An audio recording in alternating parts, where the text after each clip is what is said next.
हाय बच्चों, आज अब सेशन शुरुआत की क्लास 12 फिजिक्स के साथ, जो कि बहुत ही इंपॉर्टेंट क्वेश्चन है।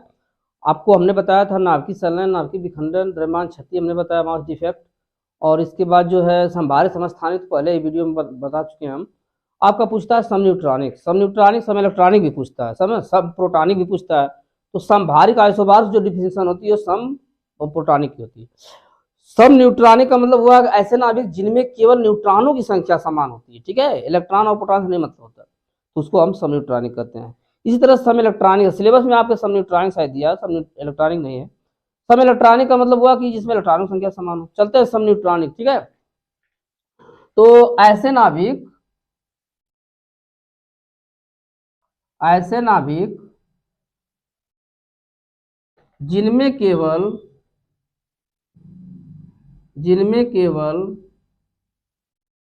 न्यूट्रॉनों के सम न्यूट्रॉन समान न्यूट्रॉन, मतलब न्यूट्रॉनों संख्या समान, जिनमें केवल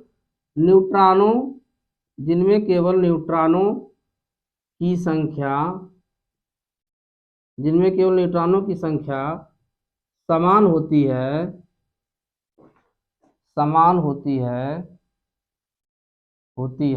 ठीक है, होती है, सम न्यूट्रॉनिक कहलाते हैं। सम न्यूट्रॉनिक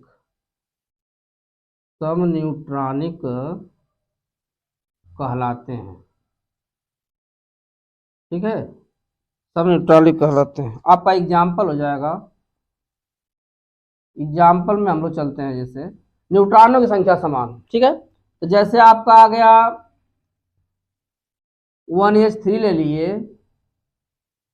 और 2He4, ठीक है।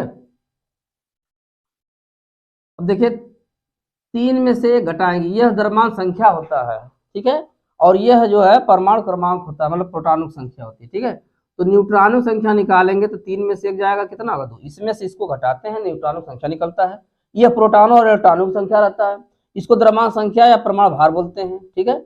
अब इसमें निकालेंगे न्यूट्रॉनों की संख्या आप, तो 4 में से 2 घटाएंगे तो कितना आएगा 2, ठीक है।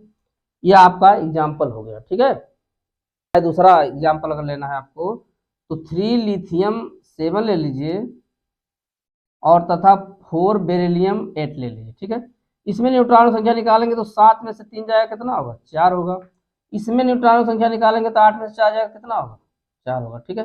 तो यहाँ पर न्यूट्रॉनों की संख्या जो है समान है, इसमें भी देखिए समान है, ठीक, इसको सम न्यूट्रॉनिक कहते हैं, ठीक है बच्चों।